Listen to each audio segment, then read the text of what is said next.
Hello and welcome back to another episode of the Let's Talk About It podcast. I'm Ruben. I'm Pedro. Oh, damn it. Pedro, go ahead.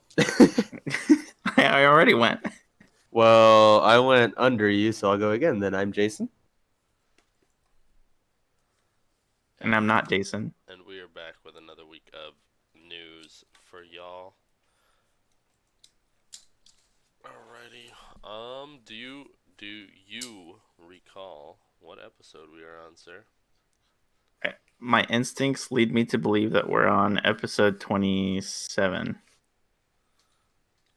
But my instincts are horribly wrong sometimes, so. I want to say you're one off. 28? Yes, this is episode 28, senor. Damn, I'm way off then because I'm still thinking 23 or 24. Jason's like, I've been on so little of these. I thought we were on number 6. No, I'm not Omar. Episode 23 was during the first wave of the coronavirus pandemic. Ah. Big oof. That's how we're gonna keep track of this season now. It's no longer season 2. This is the coronavirus season. We're in wave 2 now. Electric Boogaloo, wave 2. Yeah, but how about we mix it up a little bit? How about we start with some gaming news and then I go into tech after. I'm cool with that. I know Jason, you said you had a lot to cover. I don't know if you want to go ahead and start us off. Not necessarily a ton to cover, but some decent, juicy stuff to cover, I guess. I like juicy. So first off is with the reveal that we got at Ubisoft Forward of, I forget what the actual game was called, but it was where we saw Sam Fisher up to this point, basically. Mm-hmm. Something else just came out recently. I believe this was about 2 days ago, and it is the Italian voice actor for Sam Fisher actually says there is a new Splinter Cell in the works and is coming in 2021, though Ubisoft themselves have not confirmed anything of it, really. So, yeah, anybody looking forward to Splinter Cell, it's, I mean, of course, with a grain of salt, but something to hopefully look forward to. I don't see why the voice actor for him in any language would come forward and say anything if there wasn't some kind of truth behind it. Yeah, I was about to say, I'm not looking forward to them having a different Italian voice actor now. Splinter Cell. Yeah. So, other than that, I mean, back in 2019, there was also like a rumor that was spread by GameStop, I guess. Again, still nothing confirmed, but I guess the last time that we saw Sam Fisher, like in his own capacity, would be back in Blacklist. I didn't realize that. And that was back in 2013. That game is 7 years old. That game could be in second grade by now. Woo. Are you sure? Are you sure it was Blacklist, sir? Mm-hmm. That was the last one in the Splinter Cell series for sure. He did appear in Ghost Recon Wildland, but that's not a Splinter Cell game. I don't know why. I thought Blacklist was after Conviction, or was before. Oh, no. Conviction. Conviction was definitely first. I can tell you that for certain. Blacklist was fun. It was different. It gave you a bunch of like different, like you had a map that you could choose different missions you would do. What's up, everyone? In different Persia parts of the here, world. and Some were stealth missions, some were like really, really difficult. They don't get caught a single time type things, and it was fun though. I enjoyed it very much. So it's exciting for me. I don't know how you guys are into the Splinter Cell series, but it's definitely something that if is true, I'm definitely looking forward and hoping to hear more about it. For sure, the Splinter Cell Sam Fisher games are always the best in my opinion out of like Ghost Recon and all that. I really only go for the Tom Clancy type thing. That's what I was like, wait, are there any where there's not Sam Fisher? But yeah, I totally get what you mean because I mean, like I've played Ghost Recon, I've played Rainbow Six, I do now and then play Siege, but there's nothing quite like Splinter Cell that scratches that same itch. Yeah. So that's, again, hopeful, interesting. But moving on, unless you guys have some other thoughts on that, I've got something kind of interesting little bit I'm sure you guys have seen kind of circling around the internet. Is a kid managed to steal $20,000 from his mother to donate to streamers on Twitch, and it What an only took him alpha. 17 days. What a baller. Can I be this kid? Can I be his brother? Yep. Like, So the can I be story adopted? says the kid spent a huge amount of money on Fortnite in just 17 days. The mother contacts, but they are yet to respond. And she said, "My minor child has spent almost $20,000 using a debit card on subscriptions and donations, cleaning out my bank accounts without my knowledge or permission.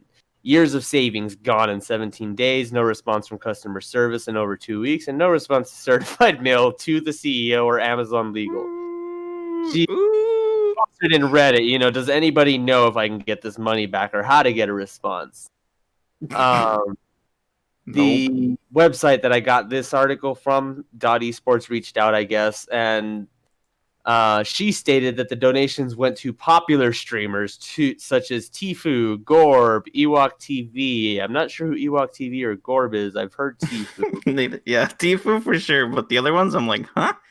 But those still aren't even the bigger ones. You've got Atlanta Falcons quarterback Kurt Benkart and Miami Heat's Myers Leonard. So guys that definitely didn't need the money, and he's just dropping these donations from his mother's account on them. Mother Dang. further said that so the way that he would have gotten it would be that he might have taken note of her password, or she might not have logged out properly from her device. And the bank, she has gotten in contact with them, but unfortunately they can't help either unless she's willing to press charges because it's considered friendly fraud. Ooh.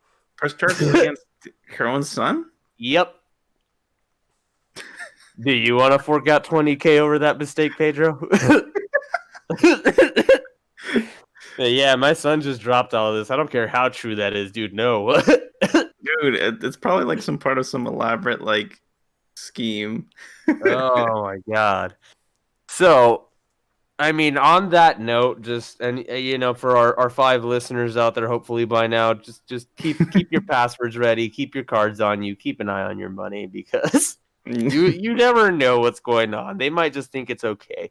And then I mean, as far as like, I'm sure you guys have like the basic questions. How did you not notice $20,000 going missing? What it was only over a matter of 17 days, and I guess what she had says she only logs on like once or twice a month when she actually needs to get her finances like ready and moving, paying bills and all that. So she had no idea it was gone until it was just gone. Until it was time to pay that rent. Yeah, basically. Like, oh my god, imagine that. Like, that's exactly what you're signing on for, wondering why your rent didn't go through, and you see there's just no money. Yeah, that'd be. I mean, what kind of cheapo bank do they use where they don't have like fraud notifications where it's like you've spent $20,000 this week? Are you Yeah, sure? like that's not weird. That's not weird. Like The bank's like, oh, she spent $20,000. Good for her. Good I guess, for her. yeah, I guess that's kind of the other side. Don't get me wrong, $20,000, but still, like for your bank not to have noticed, you have some kind of money. But still, I would be losing my mind. That kid would not even have an ass anymore. I would have whooped it so hard. But I've got one last little bit to move on to here. And in case you guys were not aware, this is just an interesting little bit to kind of leave off on a lighthearted note. Adult Swim is canceled. What? Like the whole channel? Yeah. Why? What? Because according to a Twitter post that was shared, they're brainwashing and conditioning your children. I have it in quotes here. Cartoon Network after hours. They throw it in your face. They hope you aren't the kind of parent who monitors what your kids watch and do. They're busy conditioning them. What do you see here? I see witches abusing babies. This is not okay. This is not funny. Hashtag these people are sick. What are your guys' thoughts on that? I I think mean, it's ridiculous. I want to throw the blatant one out there. They throw it in your face. Yes, they do. This is not Cartoon Network anymore. This is not for the kids. Yeah, or get this. Maybe they throw it in your face purposefully so that you can monitor your children if they're Exactly. watching it or not. Exactly. Well, what are you talking about, Pedro? It's clearly not the parents' responsibility to raise their child. Dude, it's never the parents' responsibility to raise their child. All they have to do is bring them into the world and then let the world raise them, And you know? Like, let the TV do the rest.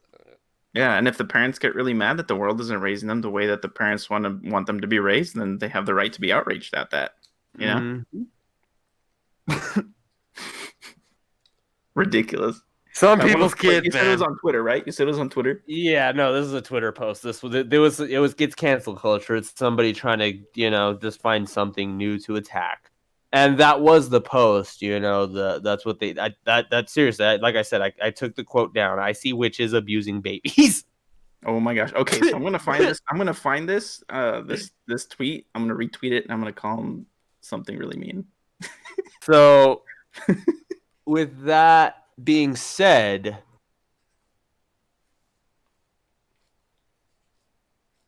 I guess at least be aware of what your kids are watching. What they watch is their business, or your business, I guess too, if you're the parent. But yes, Cartoon Network After Hours is indeed Cartoon Network After Hours, and I, for one, not necessarily glad, but I am at least aware of why they throw that in your fucking face. Mm-hmm. Absolutely. So, unless you guys have any other thoughts on that, though, that is basically my section. I'm gonna go ahead and hand it off to Ruben or Pedro. You guys want to fight over it? I can take over. We'll end on the Got it. tick. All right. So this last week we had a lot go on. Xbox finally had their event, which it was an event. Excuse me. It wasn't amazing by any means, but we did get some cool announcements. We saw more footage from that game Medium, which is that one where you, of course, play as a medium and you can see like the side of life that's alive and then the other world. They showed. We finally got some footage on some Halo Infinite, Woo! which showed a much more open world, a way bigger map, some upgrades and some downgrades. some downgrades, I would say. I do have a little bit to say on that whenever you're ready. Yeah, of course. Upon first watching it, I wasn't too hyped on it because the quality didn't look that great, and then I guess after the event they said, we're putting out a 4K video, it'll look better on there, which I watched and it did. It was the first Halo that didn't really super catch my attention. However, I am still looking forward to playing it to see, because I'm hopeful basically. They added in some new features like a grappling hook, which you can use to grab like fusion coils and throw them to explode, which is a nice little thing. Or you can use it to traverse the land. I do kind of dig the simplified look that it kind of has. However, I don't know if it's going to stay that way because they did also state that it is an early build of the game. So that's what I was gonna throw out there. I had read somewhere else that it was an early build of the game, but not only that, it wasn't running on a Series X. yeah, it was running on a PC. On a PC, that's so disappointing. It's in my opinion. I mean, I can kind of understand the whole PC because just what me and you see as a PC may not be the same. Technically, a Bitcoin miner is a PC. You know what I mean? And it's not like they went all out. It's one of those kind of like general specs of whatever system they're trying to work with. And then something else that I didn't realize, I guess, was that I didn't take into perspective, unless I'm just wrong about this and it was bad info, is I believe that this is being made to work on the 360. Not the 360, but the Xbox One. Oh, there you go. The original Xbox One, which I guess wasn't as powerful as I thought it was. So it's going back to work on a system that was built a whole generation ago, essentially. Yeah, and I'm sure there's gonna be some extra settings in there to bring up the graphics on newer gen. Right. And it's not like when they shot this footage, it's not like they decked out a computer to run the best it could. Right. They That's what I was. It's kind of essential, like bare basics to get it running what an Xbox would look like. yeah, because they stated that with their tests that they ran it on a PC that was set to basically run the same way the newer Mm-hmm. Xboxes would run. Right, and like inherently there's nothing wrong with that, but if you're holding an Xbox conference to show off Xbox games and they show gameplay, then it should be on an Xbox. Like, I you see what I'm mean, saying? Like, there's you nothing wrong with it running on a PC, even if the settings are parallel. But like, I don't know, something they just could doesn't have sit also right with just me they could with have just that. also gone the route of Nintendo with their most recent Nintendo Direct Mini. Unless you're interested in, I believe, yeah, Shin Megami Tensei, it was a big fat fuck you. But another reason I'm not super like bent on the graphics is because obviously the graphics aren't gonna be as clean as some of the more linear games with this being as open as it is because it is gonna be loading all those like at once. Mhm. So I mean, like I said, curious to see when it comes out because as you may know, this game you're not gonna have to buy it right when it comes out. It will be on Game Pass. So I mean, if you have Game Pass, it's gonna drop the same day it comes out. So you'll be able to play it essentially for free as long as you have that service. Yep. Fun. And might I add, Game Pass is becoming a better and better value with every single passing day. Every Like with day, everything that Microsoft throws into there, it's like it's becoming a super tempting option. dude, I highly recommend it. You still have yours? Yeah, I think I still have it for another month. There you go. Then you have to make the hard decision of whether or not you want to pay for it or not. I honestly I probably would, honestly. And still no new news on Game Pass inclusion with Xbox Live for the next gen either. So that could still be a that could be a definite tide swinger there. Indeed. But that's just speculation at this point still that we hope for, but I want to say two or three more things from the Xbox event that I want to cover, and the next one is that game Avowed. I don't know if you guys remember which one this was, but it's the one that kind of looked like a Skyrim type role playing game from Mm-hmm. Obsidian. mhm. And for those of you who don't know, Obsidian is the team that was behind Fallout New Vegas, um, which makes this interesting to me because I want to play it because it's something that I like, but I have had really bad luck with Obsidian games. Like I don't really care for Fallout New Vegas, and I don't really care for the Outer Wilds or the Outer Worlds. So Damn, that bad. You can't even get the name right, huh? yeah, basically. Well, I mean, there's like three games that all have such similar titles. There's Outer Wilds, Outer Worlds, and then there's another one I want to say.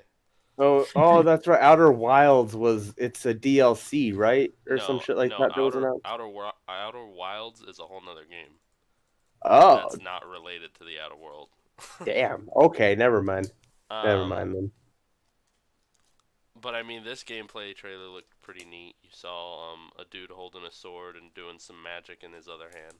Um, I'm interested just because of the kind of setting and like I don't know. I mean I guess I know what it is. I like fantasy, but that kind of fantasy setting always it's easier to pull me in than like the Fallout like New Vegas would be than I get even just in that same kind of vein. You know what I mean? yeah.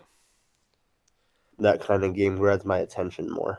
Um, so hopefully, I mean, I'm looking forward to trying this, and hopefully be one of the first Obsidian games that I can actually get into and hopefully hold me over till Elder Scrolls 6. You Yeah, really maybe. think it's gonna hold you over for another 5 years and 6 more remasters? Right? Yeah, I was about to say, I don't know. I don't know, man. By the time Elder And Scrolls 6 comes out, I have to consider whether or not I have to hire a babysitter. by the time Elder Scrolls 6 comes out, we'll have the 20th re-release of GTA 5. Yeah. See, Pedro, if you're not trying to hire a babysitter, you're trying to figure out which one's babysitting which. And then the last game, actually before the game, oh no, the last game I want to talk about is, of course, we got an announcement for Fable, which is one of Eh. the biggest Xbox games. Even if you're not a fan, it's one of You their know, top you know what sellers. Fable is. You know what the box art looks like. I can remember it from memory, and I've never played Fable. Fable 2 was really Same. good. I haven't played 1. Fable 3 was okay. I'm really looking forward to 4, especially if they do get it with some nice graphics and have that same kind of sense of humor that the game is known for. Um, but I recent, thought the only sense of humor that Fable had was promising ridiculously huge things and not delivering. like what per se, sir? Are you talking about their Connect game that flopped? No, I'm just trash talking about like Fable 1 and 2 had like just linear, like go look up some of the stuff that Peter Molyneux promised Fable 1 and 2 would have. Hey man, those are great. Those are great games, eh? No, Has this yeah, podcast become they a trash totally talk are. podcast? They totally are. But you know what? I thought you had an idea about that. I have to look this up now. um, I've never played a Fable You, game, guys. you Fun fact. keep going, and I'll let you know when I have a list ready of some of the stuff that was said. Okay, well, unfortunately with this, we didn't get any gameplay. It was all just the cinematic trailer. But I'm definitely looking forward to this. I know a lot of Xbox people are. However, a recent rumor has put my excitement on hold because a recent rumor suggests that the newest Fable is going to be an MMO, which is not good But in my eyes. which is a change up in the formula, right? Yeah, that'd be it. Just it's definitely not what I'm looking for, and I know a lot of Fable fans who it's definitely not what they're looking for. Um, So here we go. Real quick, sorry, just to interject. It's you have to put this in the eyes of 11 years ago. So one of the big things like that he said during like press releases was there's absolutely no fenced in areas. If you can see it, you can reach it. It was that kind of game. Like if you can see it, you can go there. If you can see it, you can interact with it. If you cut down a tree, you will still see that stump when the whatever time skip or whatever happens, and years later you see the action, you see the results of your actions back when. That's the kind of game that Fable was supposed to be. But still a good game. I was like, it's still a fantastic game. I honestly Yeah, don't. I was I'm like, not downplaying I was at all like, how good it is. It's still a very good game. if I wanted to see my impact on cutting down trees, I would be playing Minecraft right now, Or sir. yeah, here you go. Like here's one example. Like plants in the game that grow, they grow in real time. Which to me and you now sounds silly, but just think about 11 years ago. Like, oh my god, are you fucking serious? They simulate real time. Yeah. True. True. Wild. Uh, and then I had a question about the Xbox event. Did both of you watch it? Not in its entirety. I fell asleep. Oh man, I was gonna ask what your guys' favorite trailer from the event was. I only followed the live blog because it was happening at work.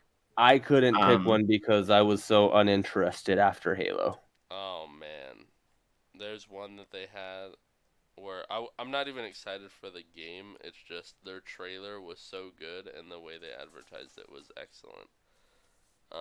It's the one that's kind of like Honey I Shrunk the Kids in a way, where you're the four kids who are like super tiny in the yard, like trying to get back to the house or whatever.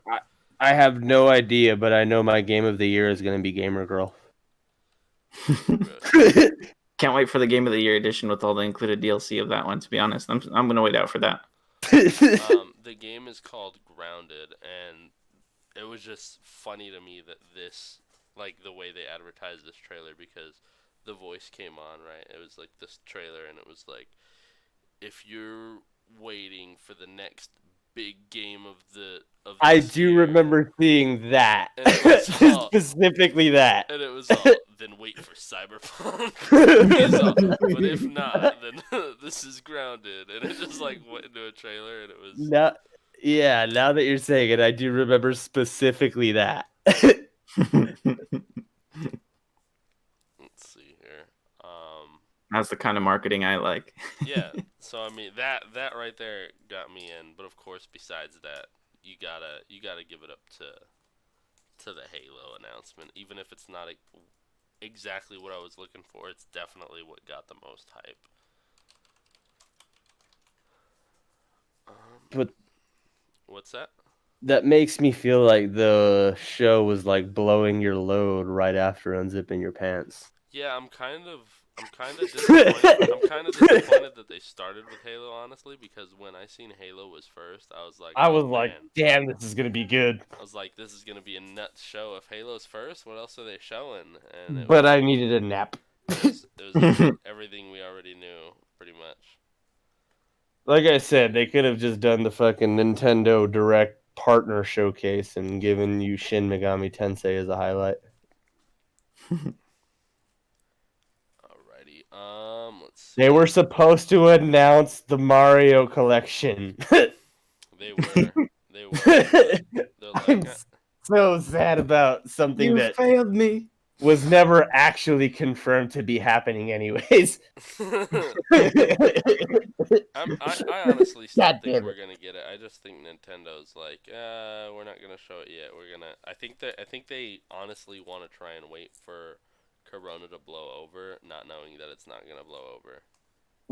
Ever. This is I the new don't know. norm. From a business sense, it makes sense just to make it while everybody's definitely stuck home. Because then you get all these nostalgia fuckers buying it like, I know I would.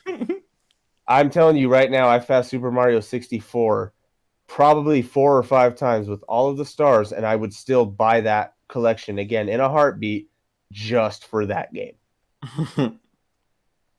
True, but I mean, there's a lot that goes into putting out a game, especially like the physical copies, and if they're not fully up to being able to do that right now, I don't think they'd want to risk only.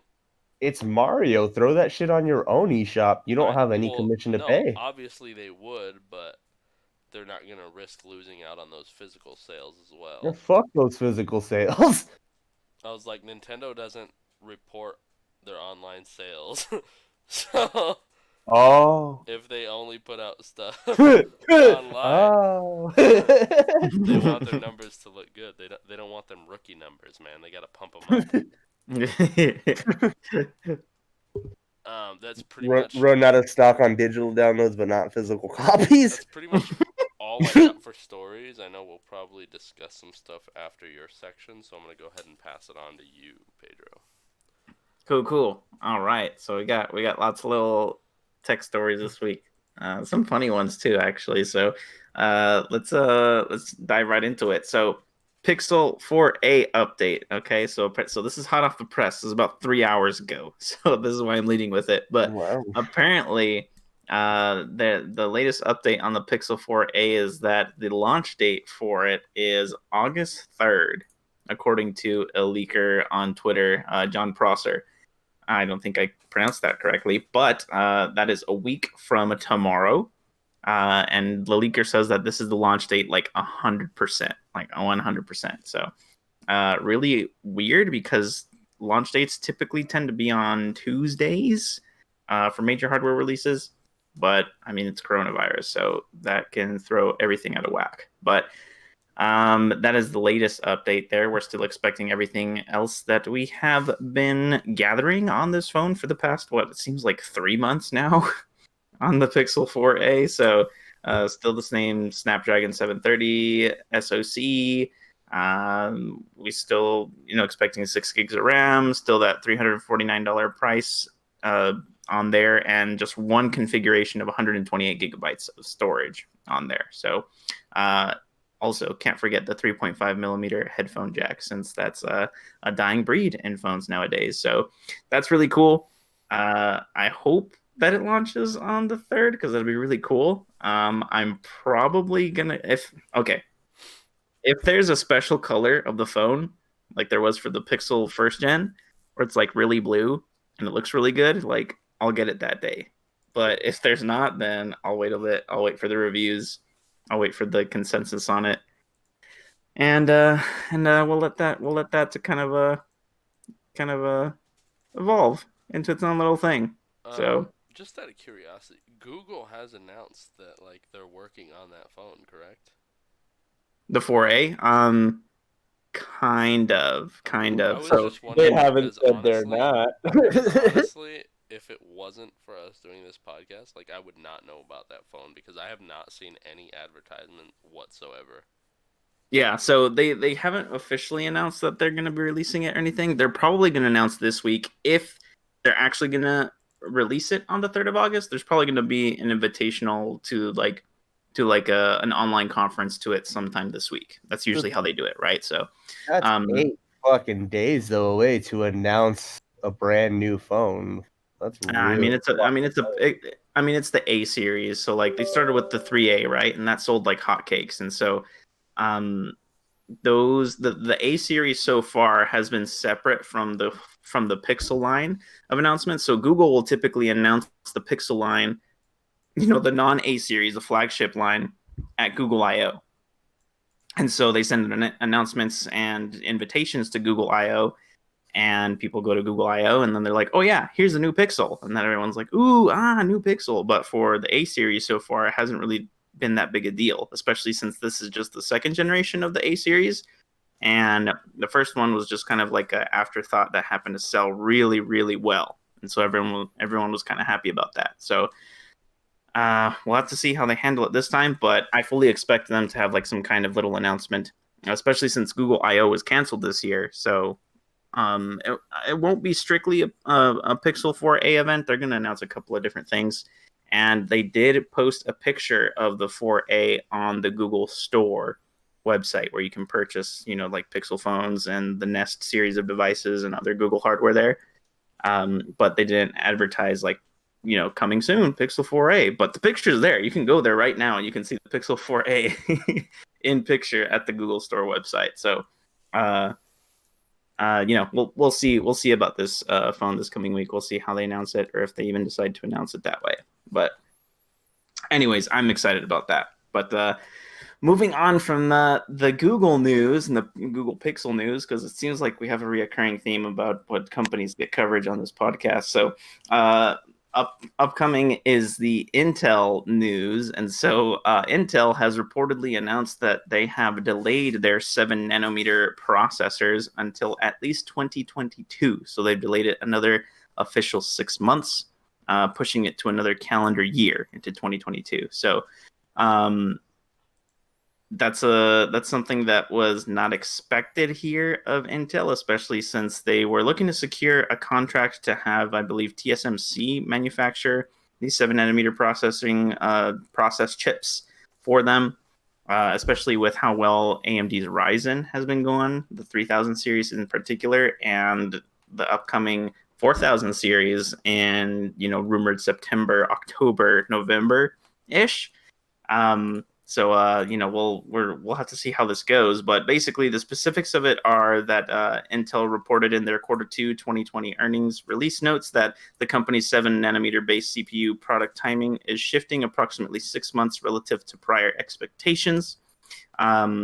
And that originally was going to happen at the end of 2021 when the 7 nanometer chips from Intel were going to be released. But as I said, the 6-month delay has pushed that into early 2022, if not further, due to what Intel CEO Bob Swan, yeah, that's his name, Bob Swan, referred to as a defect mode in the 7 nanometer process. So that's what he has specifically said to the guys over at Tom's Hardware, which is really interesting because AMD seems to have this whole 7 nanometer process, down for their chips, and they've been performing amazingly. So Intel actually says that the issues with its current 7 nanometer production means that production is trending a year behind its internal roadmap. So for some reason, though, the company says that being a year behind schedule will still only result in an aforementioned 6-month delay on market. So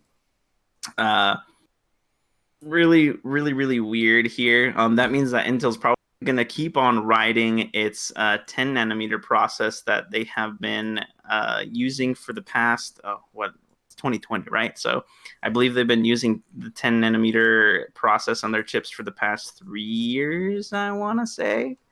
They've revamped it every year since then. So they're still very well performing chips, just that they're not innovating. Then Intel's been stagnant for many years, and they they had no signs of kind of revitalizing themselves until AMD came out with Ryzen. So I like companies, and I like competition more. So we'll have to wait and see what Intel pulls out of their hat for this one, and let's keep our fingers crossed that either Intel picks it up and the market improves, or AMD continues to slaughter and they just take over as the new Intel. And we usher in a new era of Team Red, because I'm Team Red. So moving on from that story here, let's go to one of the funny stories that I got here. So Microsoft on Twitter cruelly mocked American cheese, and Velveeta's Twitter snapped back at them. So this is a weird one, not gonna lie. Twitter's kind of a cesspool of human thought. That's where I go to like shit talk, or to post really, really cringy stuff. So I'm part of that for sure. But apparently it's not limited to me complaining about my life on Twitter. It works there for apparently companies to have beef, like Microsoft and Velveeta cheese. So as far as what the what the tweets said here, let's see here. I had it saved right here, but it has escaped my eyes. But basically, there was a tweet that says, current status: eating very poor quality cheese out of wrappers. That's something that Sasha Rosenbaum, the product manager over at GitHub, posted on Twitter. And then Microsoft's MVP and founder of Build59's replied to that tweet, said, American #cheese, Cheese Whiz, and #Velveeta at Eat Liquid Gold are the worst cheese, quote unquote, products. So that was his response to that original tweet from Sasha Rosenbaum.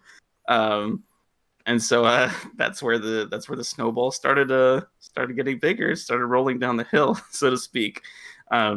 Velveeta, as far as their response to that, since Velveeta was directly hashtagged into that response, and referenced the account too, the at Eat Liquid Gold, which is that's kind of funny in my opinion, but Velveeta was definitely hurt. They responded with, "Not cool, Chris. We didn't say anything when Vista came out."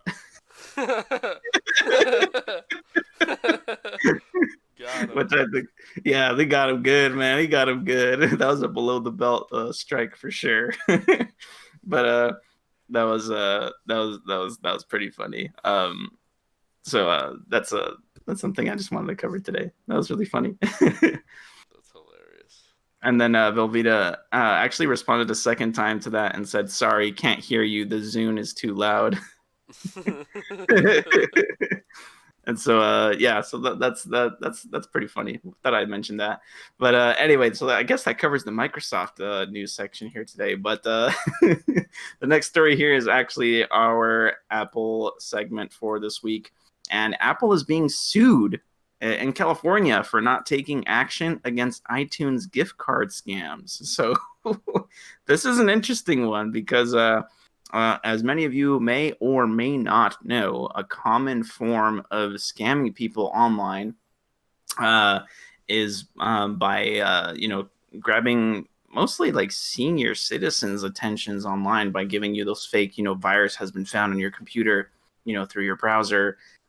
or your Windows has been infected, call this number to have it fixed or whatever it may be. But anyway, there's a number of these different scams that essentially just get you to feel a sense of urgency to do something, right? So that's either pay Microsoft support, quote unquote, money to get a quote unquote virus off of your computer, or it may be something like paying the fees that you owe, quote unquote, to the IRS and taxes, or hospital bills, or bail money, debt collection, that sort of thing. And whatever the case may be, the scammers urge victims to buy an iTunes gift card from a local retailer, Walgreens, Walmart, wherever, and pass the card serial code and its PIN to the scammer as proof of payment. So most of the targets for these are, like I said, the elderly, or just those people who are not sure how the internet works, like my parents. Although they're not elderly, they're not young either, but they'll fall into that category too. So because I've had to save them from multiple occasions of falling prey to those, and that was like several years ago. So this is when I was a young teenager, mind you. But basically, as far as the structure of these scams, first the scammer uses, the scam, urges people to buy these gift cards and then steals the money for whatever service they provided, right? But scams, the scam funds are typically laundered in various ways, but the three most common are the scammer, one, the scammer uses these funds to buy an Apple device like Mac, iPhone, iPad, which it later resells to gain access to real-world fiat currency. Two, the scammer uses the funds to buy perks or digital currency in an app or game they have set up, creating real-world profits for a company they owned or have partnered with. Or three, the scammer resells the gift card code and PIN to other criminals. So, the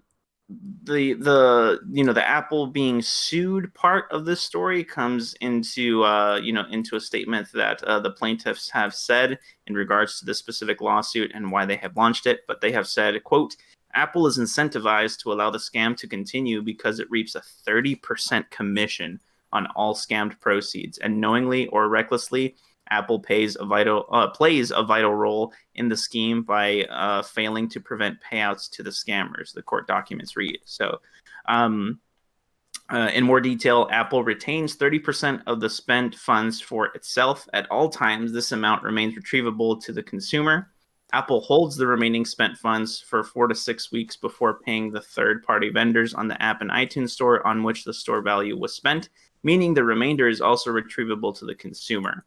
So in comparison here, as far as commissions of what platforms get versus what you, the consumer, pay for these points or for these gift cards, iTunes is at the very, very top of the list. According to a 2018 FTC report, Federal Trade Commission, by the way, for those of you who don't know, iTunes in 2018 reportedly retained a 23.7% commission on what people pay on a gift or reload card, compared to Google Play's 18.3%, MoneyPack's 3.5%, Amazon's 2.5%, and Steam's 2.3%. So that's a massive, massive gain there. Percentage wise, especially when you take into account that Steam, keeps 10% of what iTunes collects from commissions. And I do have to say that I kind of agree with this lawsuit, although I don't really know the specifics as to how it all works, and in relation to this specific lawsuit, what they're trying to get at, or what they're trying to target in Apple's systems to win this lawsuit. I'm not familiar with that, to be honest. Maybe it's worth some homework time, but overall, just on just giving a quick look over, I side with the consumer on this one, just because, one, I don't like Apple, and two, they're profiting off of this, and three, I'm really tired of John from Microsoft calling and trying to get my parents to pay them in Google Play cards. So this has to stop. It's ridiculous. So if there's anything that Apple can do to deter that, then they should. They have the the moral responsibility and obligation as a multi-billion-dollar company, which actually they might be $1 trillion company. I don't know. I don't care. But in any case, they have more than enough resources to do something about this. Now, it's not going to solve every scam problem because there's always going to be scammers who trick the system or cheat it. But the big bull has all the resources, and when the big bull doesn't do anything, then everyone else hurts. So that's it for the Apple story this week. Anyway, next story here is that it's actually something that our conspiracy believing listeners will agree with, and this is actually something that I didn't really consider until now, but it makes a lot of sense. But apparently, federal agencies have submitted official concerns that face masks will thwart facial recognition tech. And this is from a report that comes from actually a variety of different, groups here, federal groups. So that comes from the U.S. Department of Homeland Security, as well as some other ones, the Immigration and Customs Enforcement group there. So they have said that, quote, the potential impacts that widespread use of protective masks could have on security operations that incorporate face recognition systems such as video cameras, image processing hardware and software, and image recognition algorithms to monitor public spaces during the ongoing COVID-19 public health emergency and in the months after the pandemic subsides. Very, very interesting there. Reading that claim there kind of made me want to watch what was it, Citizen 4, that movie again. It's the documentary about Edward Snowden. So I have to watch that there again. But anyway, this is something that a lot of people haven't really considered. Now, let me ask you this, guys. With all this COVID-19 stuff happening, where in the media have you seen a report of an increase in terrorist attacks or terrorist violence? Have you seen anything about that? I don't think I have. What about you, Jason? If he's still there. Anyway, I'll speak for Jason. No, I haven't, Pedro. Yeah, neither have I. So I just find it really interesting that this is a problem, and it's not a new problem, right? I mean, this is something that has spoofed facial recognition software for a very long time, at least here in the U.S. with its facial recognition software and trying to prevent or intercept terrorist attacks. But it's really interesting that these departments have brought up these concerns again in today's climate, and it kind of leads you to question a little bit how most people question this already, right? But it leads you to think about it a little bit more as to the media you're consuming and what the media you're consuming is trying to tell you by painting this picture of this reality that they have presented to you through their own eyes. So I'm not going to say any more about that, but interesting thing to consider here. Next story, we're actually going back to follow up on a story that I reported on last week, and it was the story, if anyone remembers, about the massive Twitter hack that happened that incited one of the largest Bitcoin scams on the internet to date.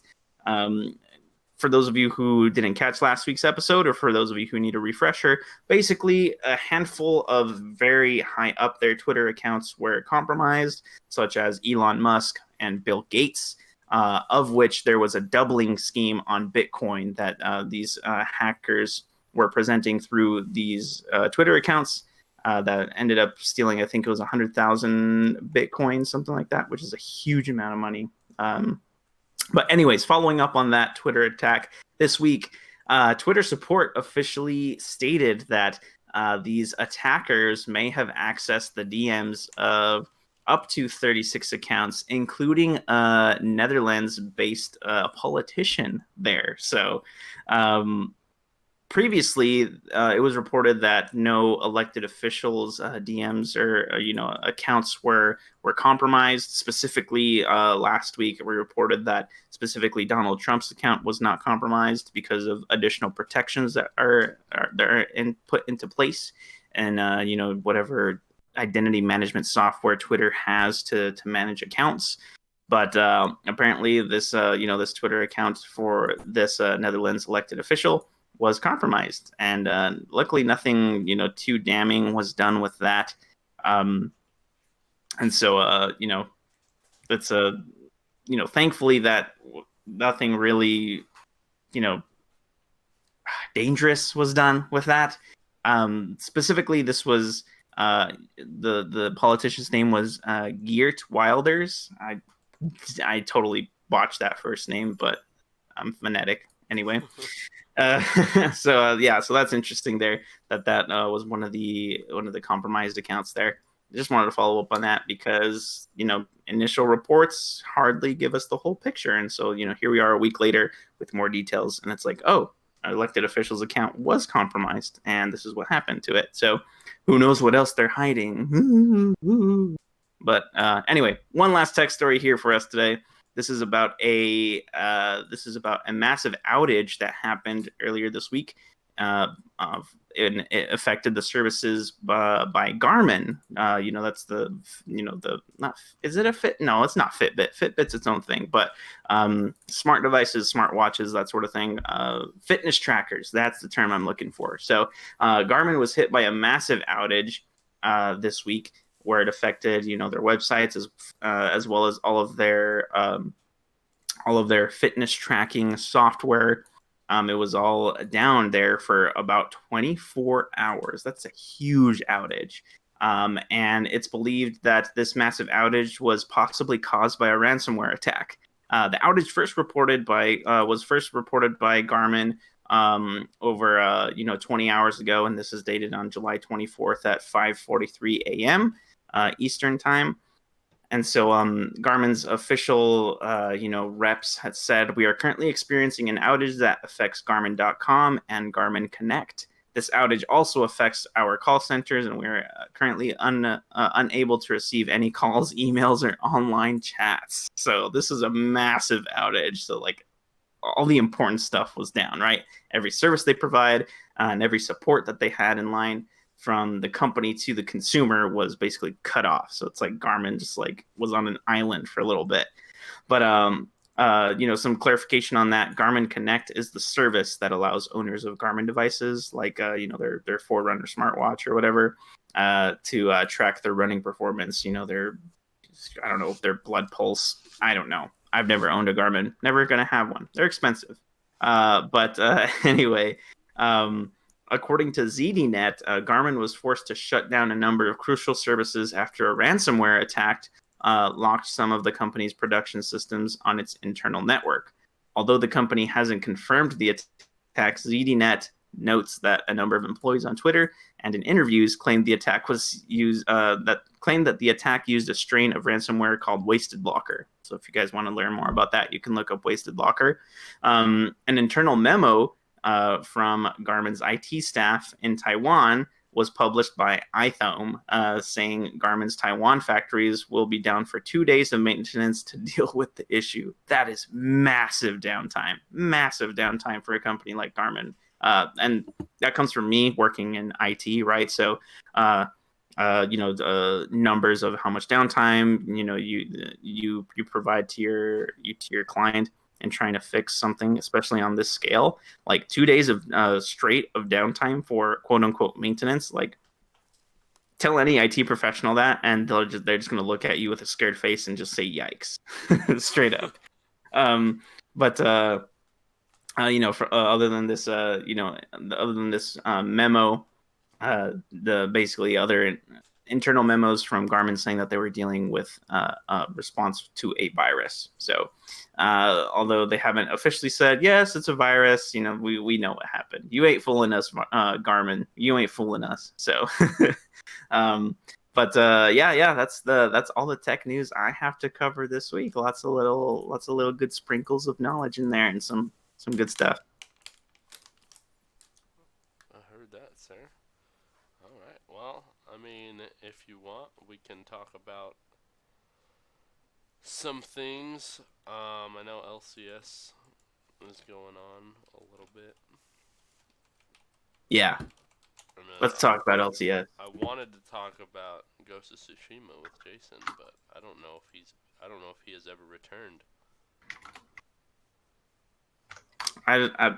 He has not spoken for himself in a while. So Or that. very, very interesting. Now, have you watched any LCS games here, Ruben, recently? I can honestly say that I have not, but I see that C9 and Liquid are tied for first. So yes, that just happened today, and that was in the game of Cloud9 versus Liquid today. So Liquid did take down Cloud9 today, and handed them their third loss of the season, and that does tie Cloud9 and TL for first place, which is not really a surprise, or it shouldn't be a surprise for anyone here, who follows NALCS. But it's currently a clown fiesta, so. um, if any, let's be honest, anyone who pays attention to the NALCS, if they had to choose, which teams would be at the top, Cloud9 and Liquid would be there. So um, that is, in my opinion, a stark contrast to the third place team. Do you see who the place team is? Yep. Yeah, and that's Team Solo Mid. So, and they are currently at 9 wins and 5 losses. So they're 2 wins behind the tied for first, which could easily close to 1 victory, and being tied for second. But I no surprise there. For me, honestly, they picked up double lift, and so although I did not consider that a huge upgrade to bring TSM to the top level of play in the NALCS, it certainly does a lot of good for it does more good for TSM than any of the other roster swaps in the other teams, like FlyQuest, like Golden Guardians, with one exception, and that's possibly Evil Geniuses. So Evil Geniuses did make a roster swap here, and we now have Huni in the top lane, and they also have swapped out Jizuke in the mid lane for Grayson Golden Glue Gilmer, or Gimler. I don't know what his last name is, but lots of G's in his name.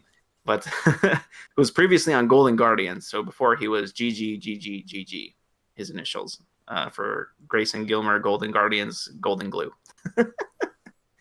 But yeah, so one surprise that I see here is that CLG is not at the bottom of the standings, and they're currently tied for 7th with 100 Thieves. So that's a welcome surprise. And then we have Immortals at the bottom at 3 wins and 11 losses. So Wah, wah, wah.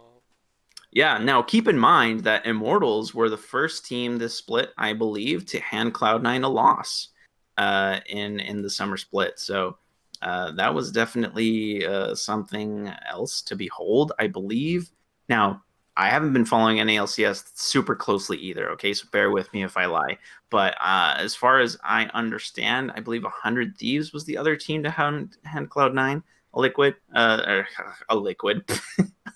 Maybe they handed Cloud9 a loss. That's the L word I'm looking for here in the split. And so Cloud9 currently stands with 3 losses under their belt. So not quite the dominant Cloud9 that we're used to seeing, but that is that a good thing? Yeah, because no one's gonna watch a Cloud9 game if they're just gonna stomp every time, right? Right. At least that's my way of thinking. But do you have any thoughts on NALCS currently? I'm honestly surprised that Cloud9 has managed to stay in the top. Like, obviously, they're not doing as good as they did the last split, but I mean, they might as well be because 11-3 is still an awesome score to have right now.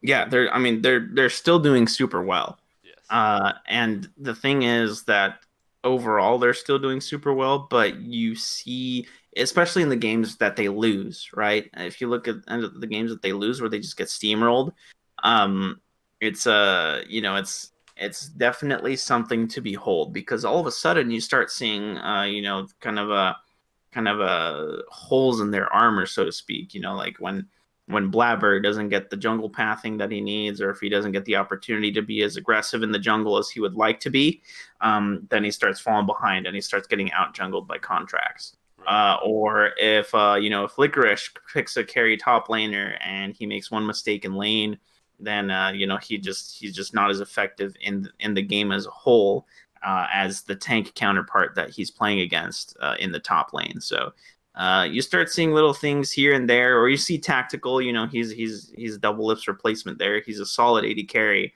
but he's still very much a LCS rookie. So you'll see him make little rookie mistakes, whether he isn't positioned exactly where he should be in fights, or he cancels an auto attack animation, that sort of thing.